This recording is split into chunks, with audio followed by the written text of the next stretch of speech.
Listo, mundo, regresamos. Seguimos hablando de estas cartas que enviaba Mark Twain. ¿Qué pasaba con ellas? Dice, pero muchas de esas cartas no eran despachadas porque su esposa las desviaba secretamente, pero él se sentía a gusto.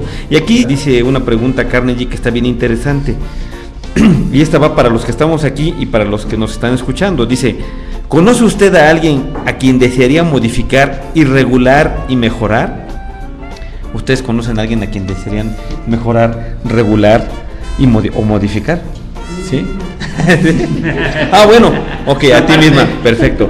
Bueno, eso es lo bueno, dice, porque dice Carne, dice, bien, espléndido, yo estoy a su favor, pero ¿por qué no empezar por usted mismo? Desde un punto de vista puramente egoísta, eso es mucho más provechoso que tratar de mejorar a los demás, sí, y mucho menos peligroso. Dice aquí un proverbio chino, dice, no te quejes de la nieve en el techo del vecino, sentenció Confucio, cuando también cubre el umbral de tu casa. Sí, como decimos en México, cuando veas las barbas de tu vecino cortar, echa las tuyas a remojar, ¿no? Ese, como decía el Chapulín Colorado, ese viejo y conocido refrán, pues yo creo que tiene mucho que ver con eso, ¿no? O sea, en pocas palabras, bueno, también lo decía Jesucristo, ¿no? No veas la paja en el ojo ajeno, si no quitas la viga que traes en el propio.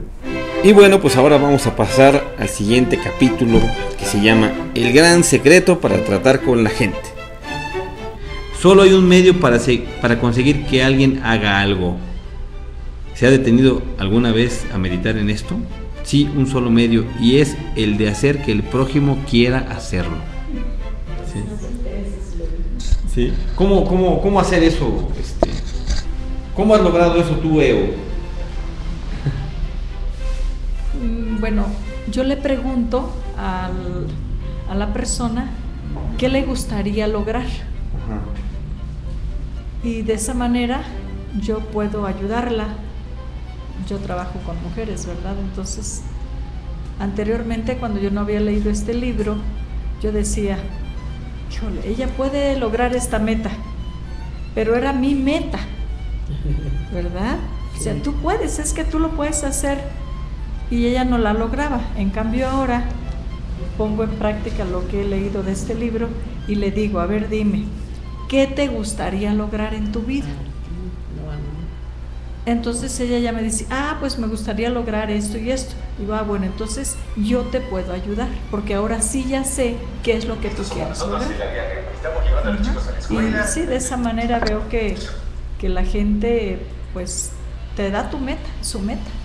Porque la meta no es de uno, cada quien tiene una meta personal y eso es lo difícil, encontrar qué es lo que le gusta hacer a esa persona.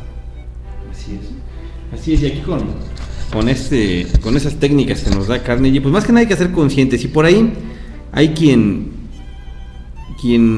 de cierta manera creo que criticó este libro porque decía técnicas, ¿no? O sea, son técnicas manipuladoras, pero no se trata de eso. Porque al final de cuentas, cuando tú estás haciendo o aplicando una técnica para manipular a alguien, obviamente se siente, se percibe, ¿sí? O sea, se siente el vacío, se siente el hueco, se siente que es una adulación más que un halago, se siente que hay otra intención, ¿no? Entonces, más que nada se trata de hacer conciencia para sanar heridas espirituales en cada uno de nosotros y no crear heridas en los demás, y estar conscientes que a final de cuentas todos tienen heridas de tipo emocionales, y si nosotros tocamos esas heridas, pues ya bailó las calmadas nuestro objetivo. ¿Por qué? Porque entonces vamos a lastimar el orgullo de esas personas, ¿sí? Esas personas. Entonces aquí nos dice Dale Carnegie, el gran secreto de cómo tratar con la gente, dice, es claro que usted puede hacer que un hombre quiera entregarle su reloj, claro, si le ponemos un revólver, dice, ¿no? Dice, puede hacer que un empleado haga lo que quiere si lo amenazamos con despedirlo, ¿no? Dice aquí, pero estos métodos tan crudos tienen repercusiones muy poco deseables. La única manera de conseguir que usted haga algo es darle lo que usted quiere. ¿Qué es lo que quiere? Aquí habla de Freud, dice el famoso doctor Sigmund Freud, uno de los más distinguidos psicólogos del siglo XX, decía que todo lo que usted y yo hacemos surge de dos motivos, el impulso sexual y el deseo de ser grande. El profesor John Dewey, el más profundo filósofo de los Estados Unidos, formula la teoría con cierta diferencia. Dice el doctor Dewey que el impulso más profundo de la naturaleza humana es el deseo de ser importante. ¿Sí? Fíjate lo que dice el doctor Dewey. Otra vez dice, recuerda esta frase, el deseo de ser importante. Ese es el impulso más profundo de la naturaleza humana. Bueno, y aquí hay que recordar que él no está mencionando a Viktor Frankl. ¿Por qué? Porque pues Dale Carnegie escribió este libro, lo publicó por ahí de 1936-1937. Viktor Frankl publicó su libro El hombre en busca de sentido poco después de ser liberado de los campos de concentración en 1945. Pero pues digamos que acá en Norteamérica pues se conoció hasta muchísimo tiempo después, muchísimos años después. Por ahí más o menos de 1961 más o menos. Entonces, vamos aquí a recordar, o más que nada a analizar, que Dale Carnegie no menciona a Viktor Frankl por ese motivo. Y que Viktor Frankl nos dice que lo que primero, el principal motor de un ser humano cuando nace es encontrarle sentido a su vida. Ese es el principal impulso. Si ese sentido no es satisfecho, es decir, si el ser humano se queda con un vacío existencial, entonces la persona va a adoptar o va a sustituir ese vacío por un sentido de placer o un sentido de poder. En este caso es donde entra Sigmund Freud con el sentido de placer o Alfred Adler con el sentido de poder. Por lo tanto, si una persona realmente requiere o quiere curar de tajo muchas necesidades emocionales y entender más el trato con los demás, pues primero tiene que encontrar cuál es su misión de vida, tiene que encontrar el sentido de su vida y después pues ya poder ayudar a los demás. Un ciego no puede guiar a otro ciego. Bien, y continuando con esto, hay que recordar otra vez la frase del profesor John Dewey, que dice, el impulso más importante de la naturaleza humana es el deseo de ser importante. Por eso dice Dale Carnegie que esta frase es muy significativa, la va a ver muy a menudo en este libro. ¿Qué es lo que usted quiere? Dice, no muchas cosas, pero las pocas que desea son anheladas con una insistencia que no admite negativas. Casi todos los adultos normales quieren. 1. La salud y la conservación de la vida. Es lo principal. De hecho, por ahí al final del libro menciona Carnegie que esos son, cuando tú haces un curso o un seminario donde vas a hablar acerca de la salud y la conservación de la vida, es lo que la gente busca primero. Es la necesidad primaria, o sea, buscamos estar sanos y vivir muchos años. Aunque dice por ahí una frase, todo el mundo quiere llegar a viejo, pero nadie quiere serlo. ¿Ah? O sea, todo el mundo queremos vivir muchos años, pero nadie quiere hacerse viejito, ni pasita. Quiero vivir muchos años, pero joven. Quiero vivir muchos años y manteniéndome joven. Otra, alimento. La gente quiere alimento. 3, sueño. O sea, yo imagino que sueño a dormir, ¿no?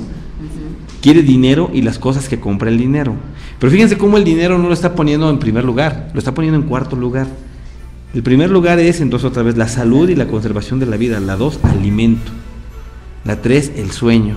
La 4, dinero y las cosas que compra el dinero. La 5, vida en el más allá. O sea, decir, bueno, pues el día que ya parta, pues ¿qué me va a pasar? No, pues digo, cuando menos que haya algo más bonito por allá, digo, pues. 6, satisfacción sexual. Eso lo está poniendo hasta el sexto lugar. 7, el bienestar de los hijos. Y 8, un sentido de propia importancia. Dice, casi todas estas necesidades se ven complacidas en la vida, todas en verdad menos una. Pero hay un anhelo casi tan profundo, casi tan imperioso como el deseo de alimentarse y dormir, y ese anhelo se ve satisfecho muy rara vez.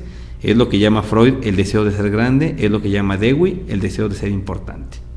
¿Sí? Lincoln decía, a todo el mundo le agrada un elogio. William James dijo, el principio más profundo del carácter humano es el anhelo de ser apreciado. Véase que no hablo del deseo, sino del anhelo de ser apreciado. Fíjense que aquí recuerdo alguna ocasión que por alguna situación tuve la oportunidad de dar un curso en una empresa. Me llamó muchísimo la atención que les hizo una dinámica, eran más o menos como 40 empleados, y eran empleados de confianza, no eran empleados así, no eran obreros, eran empleados de confianza, o sea, todos eran encargados de departamentos, cosas así.